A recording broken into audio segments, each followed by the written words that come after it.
We're going, John. All right. We're gonna have to dive in and figure this out. Yeah. So where are we picking up at here?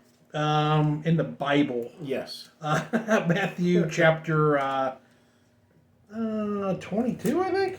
That's where I have my page turned to. Yeah, Matthew chapter 22. Yeah, So, yeah. verse 46. Oh, by the way, I'm Dave Tenney, Yeah, and I'm John Swain. and we're Two Beards in the Bible. Exactly. We're switching it up a little bit here. So we're just going to read through the whole chapter. Oh, no. Matthew 22. Let's start with the first 14 We'll verses. split it up a little bit. Okay, yeah. Because my brain can't remember that much. So do you want to start reading? I'll read it. The parable of the wedding feast Okay. here. So it says, and Jesus answered and spoke to them again. He's talking to the scribes and Pharisees here. He says, the kingdom of heaven is like a certain king who arranged a marriage for his son and sent out his servants to call those who were invited to the wedding, and they were not willing to come. Again, he sent out other servants, saying, tell those who are invited, see, I have prepared my dinner. My oxen and fatted cattle are killed. Man, that sounds good. And all things are ready. Come to the wedding. But they made light of it and went their ways, one to his own farm, another to his business. And the rest seized his servants and treated him spitefully and killed them. But when the king heard about it, he was furious, and he sent out armies, destroyed those murderers, and burned up their city. And he said to his servants, the wedding is ready, but those who were invited were not worthy. Therefore go into the highways, and as many as you find invite to the wedding. So those servants went out into the highways and gathered together all whom they found, both bad and good. And the wedding hall was filled with guests. And when the king came in to see the guests, he saw a man there who did not have on a wedding garment. So he said to him, friend, how did you come in here without a wedding garment? And he was speechless. And the king said to the servants, bind him, hand and foot, take him away, and cast him into the outer darkness. There will be weeping and gnashing of teeth, for many are called, but few are chosen. All right, there's some deep stuff in there. Yeah. And I keep squirming around a little bit because I'm getting a Charlie horse on my Oh, left no. leg. Oh, yeah. Can you believe that? I'll tell you what. I should have got up and walked around here a little bit ago, Right. but, and I may have to stand up. We'll just see. All right. I've always been a stand-up guy. Yes, I know that. For the most part. I know that. Yeah. Most of my life. So, yeah, I guess we're going back here to the end here, and you give the person that is without a wedding garment. Yeah. So, and he was bound and cast him into the outer darkness. That's not very nice at all. Right, and there will be weeping and gnashing of teeth, and that reminds me of we've heard that language before. Yeah. In the scriptures, have we not? Yeah. And it's usually an allusion to hell. Right.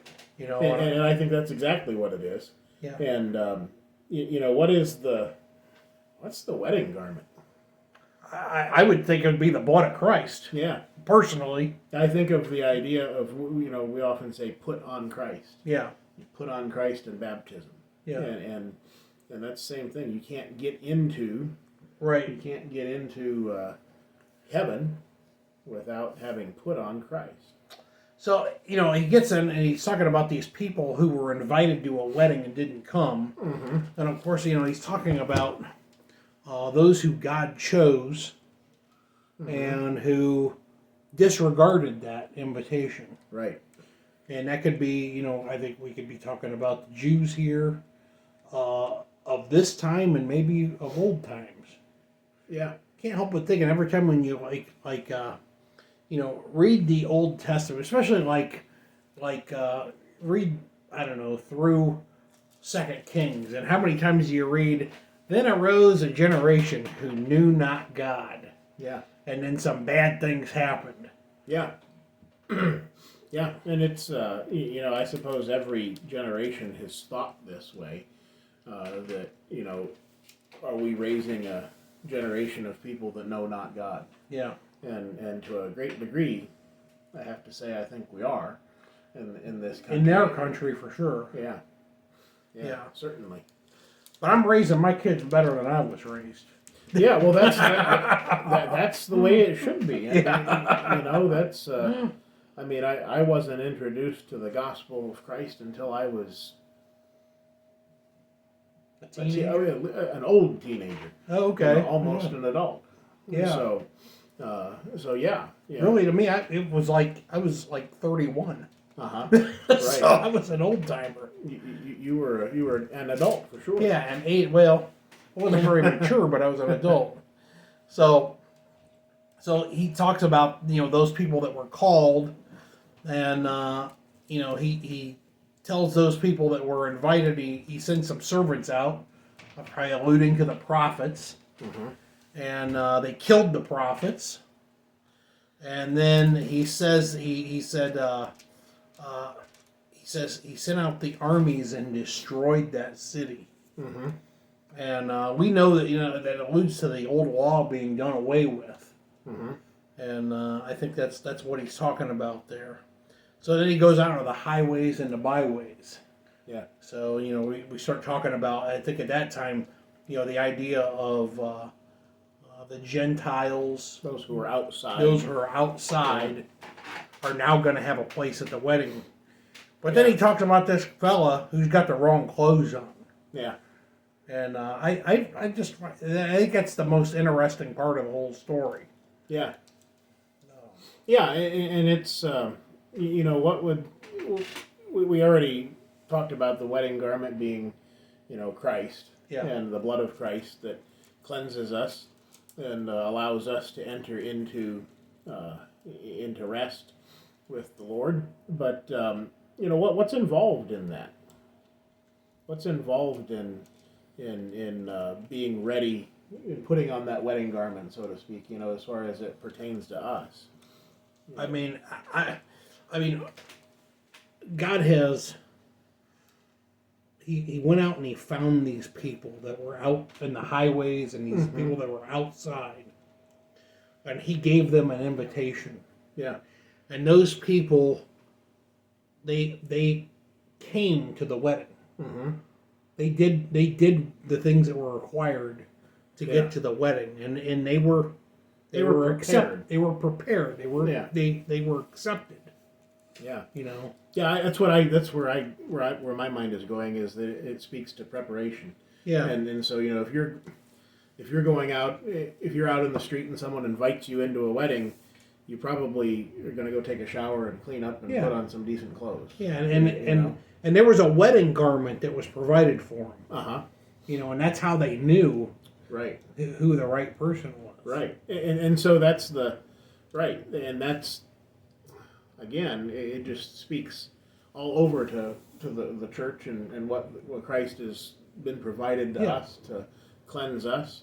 Yeah. And just like this person coming to the wedding feast, all they had to do was put it on. Yeah, exactly. So there's a bunch of lessons in there for us. He says that many are called, but few are chosen. And, really all are called. Mm-hmm. And I can't help but think about the narrow road and the wide path, the narrow path and the wide path. Right. When you think about that, and there are few that walk down that narrow road. Yeah, and it's striking, is just how few. Yeah. When you really think about it, when you really think about all of the people that have gone before, that have claimed Christ yet not done what He's asked. Yeah. And you look around today, and it's very fair. I think it's a very fair statement to say most of the religious bodies that we see around us are not. They don't have much regard for the entirety of the Scriptures. Yeah. Yeah. And the few that really take that seriously are very few. Yeah. Absolutely. We get into another. This is, I think, so the Pharisees start testing Jesus, and the next two things we're going to read about. We're going to read about paying taxes, and we're going to read about the resurrection. The Sadducees ask about that, and then the scribes ask about what's the best or the most or the first commandment. And all of these things are really interesting. This first one, he talks about taxes. And this used to really bug me because I hate paying taxes. Starting at verse 15 there. Yeah, You go to what? 22. Okay. While I read that, you want to get up and take a lap around the room. You know, I'm going to do that. You know what? I haven't had. Oh, okay. I haven't had my microphone on the whole time. Hopefully, it picked up on yours. Well, starting at verse 15 in Matthew 22, then the Pharisees went and plotted how they might entangle him in his talk. And they sent him to their disciples with the Herodians, saying, Teacher, we know that you are true, and teach the way of God in truth. Nor do you care about anyone, for you do not regard the person of men. Tell us, therefore, what do you think? Is it lawful to pay taxes to Caesar or not? But Jesus perceived their wickedness and said, Why do you test me, you hypocrites? Show me the tax money. So they brought him a denarius. And he said to them, Whose image and inscription is this? They said to him, Caesar's. And he said to them, Render therefore to Caesar the things that are Caesar's, and to God the things that are God's. When they had heard these words, they marveled and left him and went their way. Okay, well, hopefully I can be heard a little better now that I got my microphone back on. So he talks about this paying taxes to Caesars, and paying tax to Rome was a real sticking point with the Jews at this time. So it says, and they sent to him their disciples with the Herodians. The Herodians would have been those that were, I guess, partial to the Roman government. Herod, the Herods, that family, they were governors, or in effect, I can't remember what their actual title was called, but they were like the governor over that area, and they served as part of the Roman government. And the Herodians were not Jews; they were, I think, Idumeans. They were from a totally different culture, so that's why the Jews kind of rejected them. So, but now they're kind of getting in with them, right? Because they've got a common enemy. So he says, we know that you are true and teach the way of God in truth.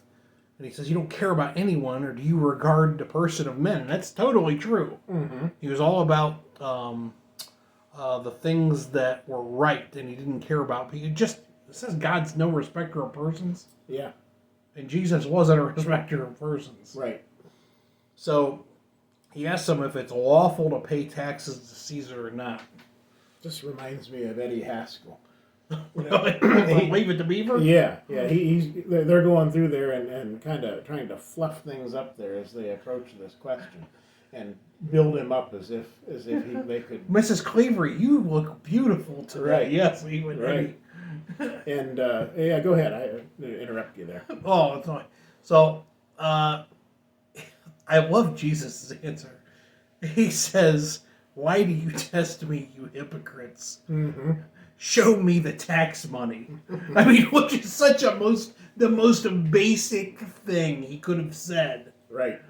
So and at this time, the Caesar would have been Tiberius. So I love Roman history, and the first emperor of Rome was Octavian or Caesar Augustus. Okay. And he served for, I think, about 30 years. And Tiberius was right after him. So you had Julius Caesar, you had Augustus, and then you had Tiberius. Okay. And then after Tiberius, just to keep on, then you had Caligula, who we know was really horrible. Right. Then there was another guy in between Caligula and Nero. I can't remember who that was right now offhand. I don't have notes, so I'm just trying to do this from memory. But I'm pretty impressed that you have all that in your head. well, the one thing that's crazy is, like, when you study the New Testament, think about all of the insane things that were happening in Rome and Roman culture at that time. Right. That was the backdrop to this. Study Caligula, and study Nero and the how evil those people were, those rulers. So that was the backdrop to this. So he looks at the money, and there's Tiberius Caesar on it, and he says, "Render therefore to Caesar the things that are Caesar's, and to God the things that are God's." And that, oh my gosh, that is it cuts to the heart of the whole matter. Right. Yeah. Um, Yeah, and even for us today, when we become indignant about having to pay taxes, you know, in the grand scheme of eternity, it means nothing. Yeah. So why get all worked up? Why put yourself in a situation where you're tempted to sin? Yeah. Over something that doesn't really matter. Yeah, it doesn't really matter. And it also speaks to this idea of putting of where's your treasure at. Yeah. You know, what they're worried about is paying money to somebody else. Mm-hmm. They're worried about money. Right. And Jesus wasn't worried about money. Yeah. Yeah, he was worried about the spiritual thing. Yeah. And he expects the same thing out of his people. Yeah. And certainly the Pharisees were really worried about worldly things, no doubt. Yeah. So this next section is, I'm going to read it and John's going to comment on this next section. Oh boy. So this is the Sadducees ask about the resurrection. So he says, that same day the Sadducees, who say there is no resurrection, that's Sadducee, came to him and asked him, saying, Teacher, Moses said that if a man dies having no children, his brother shall marry his wife and raise up offspring for his brother.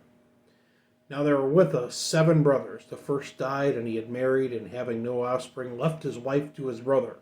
Likewise the second also, and the third, even to the 7th. Last of all the woman died also. Therefore, in the resurrection, whose wife of the 7 will she be? For they all had her. And Jesus answered and said to them, You are mistaken, not knowing the Scriptures nor the power of God. For in the resurrection they neither marry nor are given in marriage, but are like angels of God in heaven. But concerning the resurrection of the dead, have you not read what was spoken to you by God, saying, I am the God of Abraham, the God of Isaac, the God of Jacob. God is not the God of the dead, but of the living. And when the multitude heard this, they were astonished at his teaching. Mm-hmm. What a tangled web we weave. Yes. When at first we Practice to deceive. yeah.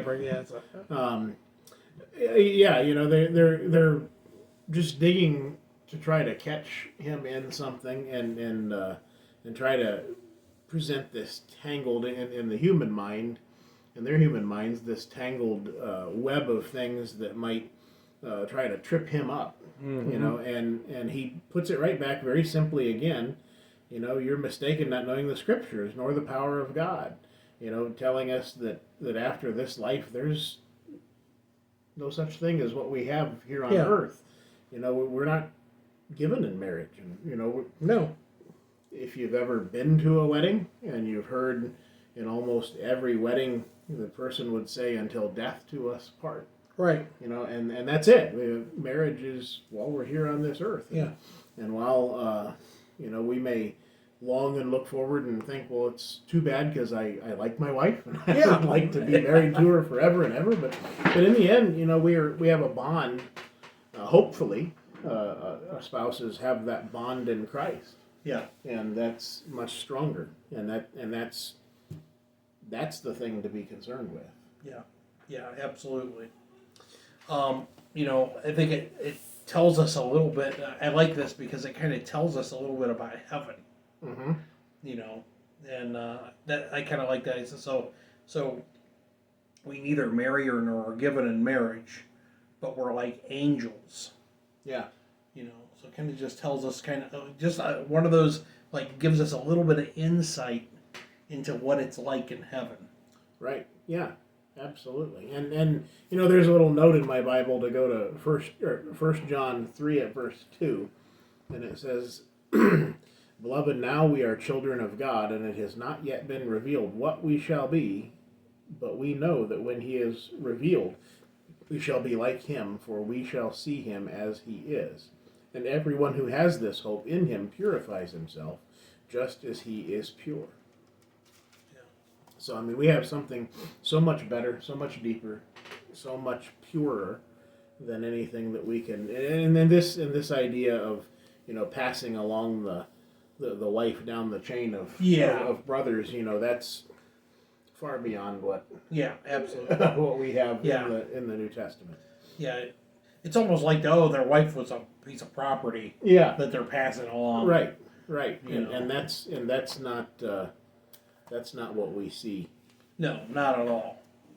How we doing on time, John? 20 minutes. 20 minutes. Oh, I think we might get to the end of this chapter. So now the scribes ask, what is the first commandment of all? And I love this passage. And I wisely chose I only have to read a few verses. Verse 34, it says, but when the Pharisees heard that he had silenced the Sadducees, they gathered together. Then one of them, a lawyer, asked a question, testing him, saying, Teacher, which is the great commandment in the law? Jesus said to him, you shall love the Lord your God with all your heart, with all your soul, and with all your mind. This is the first and great commandment. And the second is like it. You shall love your neighbor as yourself. On these two commandments hang all of the law and the prophets. And they also hang the New Testament law too. Mm-hmm. You know, and the reason I like this is like if you look at the Ten Commandments, they're really split this way. The first four commandments are about loving God with all your heart and all your soul, with all your mind, and the other six are about loving your neighbor as yourself. Yeah. Just read them. And today, when we're trying to, like, if you're confused whether something is sin or not, if you're going to do something that, and you're wondering, is this sinful?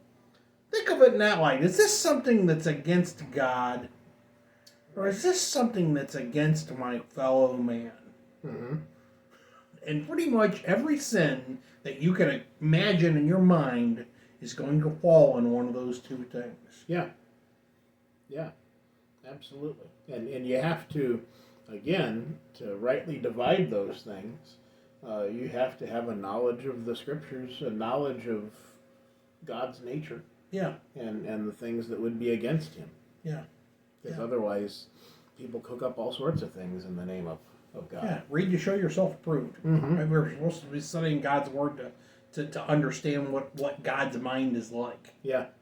And I think the more you get into it, the easier it is to understand those things. And like I said, you don't need a list. Some people, they just want this big list of do this and don't do this. Right. But that's not the way it works. I mean, we get over and over again as we've gone through this series on the Gospels. We have seen a picture of Christ's personality, the mind of Christ, the way that he handled situations, just even in the way that he dealt with these things about the tax money and so on. Yeah. You know, we get a picture of what he is like, and we get that glimpse into his mind, and that's that really is what we need to know in order to do what verse 37 there says. You shall love the Lord your God with all your heart, with all your soul, and with all your mind. I mean, how else are you going to do that unless you know who this Christ is? Yeah, absolutely. John, let's we got a little bit of time left, and let's go ahead and read to the end of the chapter, and then we're going to finish up this episode. All right. Verse 40, on these two commandments hang the law, all the law and the prophets. While the Pharisees were gathered together, Jesus asked them, saying, what do you think about the Christ? Whose son is he? They said to him, the son of David. He said to them, how then does David in the Spirit call him Lord, saying, the Lord said to my Lord, sit at my right hand till I make your enemies your footstool. If David then calls him Lord, how is he his son? And no one was able to answer him a word, nor from that day on did anyone dare question him anymore. Okay, so they've just got through questioning Jesus about all these things, and Jesus says, oh, how about I ask a question? Right? And Jesus was able to answer every one of their questions. Yeah. And in some ways, when he answered them, people were astonished. They couldn't believe the clarity that he brought to these questions. Mm-hmm. So now he asks them about himself. And what do you think about the Christ? Whose son is he? And of course, they rightly said, yeah, he was going to be the son of David because he would descend from that Right. tribe, from the tribe of Judah. So then Jesus says, okay, he brings up, it's Psalm 110, verse 1, is what he quotes from. So he says, okay, well, here's a scriptural problem for you. Mm-hmm. So how is it that David, and it says in the spirit, what does that mean? I think what it means is he says how then does David in the spirit? In his words. I think it was like when this was like a prophecy David made. Yeah. You know, I think that's what that's alluding to personally. Mm-hmm. He said, how then does David in the spirit call him Lord? So if the Christ is supposed to be David's son, why wouldn't David call him son? Right. Yeah, and that's just some plain logical reasoning, and it's kind of caught him up in such a way that they just decided not to question him anymore. Yeah, exactly. Yeah. Well, we'll just not go there. Yeah, and I think that's what happened. So so he quotes Psalm 110, and he says, if David then calls him Lord, how is he his son? Yeah. And no one was able to answer him. And it says, nor from that day did anyone dare question him anymore. And it seems like all these other questions that he answered, it's like they brought out the smartest people that they had. Yeah. And said, oh, get Professor so-and-so out here, and and he'll really trip them up. Yeah. But it didn't work. Yeah. In my time in college, I studied psychology. For whatever that was worth. Yeah. But people have different personalities, and one of the personalities that sometimes we see in people is more of a narcissistic personality, where they're concerned about themselves. Yeah. And one of the things that it's been noted that people with that tendency do is that when they're called out, when they've just had valid reasoning handed to them, and they can no longer carry on their ploy against a person, they just kind of walk away. And that's what it reminds me of. And the scribes and the Pharisees, I think they would probably check every box as far as narcissism goes, because they were completely concerned about themselves. Yeah. A lot of people in our society today have got that same problem. Yeah, and because, in our current society here, we live in a place where it's very easy to become lazy about spiritual things, because we have more than we need, and it's very easy to get wrapped up in those things. Yeah, we have more than we need, and through the internet, yeah, which you're probably listening to this on right now, right, we have become disconnected from people. Yes. And you know how aggravated I get when my daughter texts me from the other room. I'm like, come in here. Yeah. Well, yeah. Megan learned once she was at work and she needed me to pick her up, so she texted me. Well, I didn't get it for like 2 hours, and it was raining out. There you go. I said, why didn't you call me? Right. Who talks on the phone? I know, I tell you what. Just old people. Well, John, that'll wrap it up. So that wraps up chapter 22. Yep, very good. We're under 30 minutes. Well, thanks for joining in. If you've been with us this far, we thank you. And hope you see fit to join us again next week. John and Dave signing off. We'll see you next time.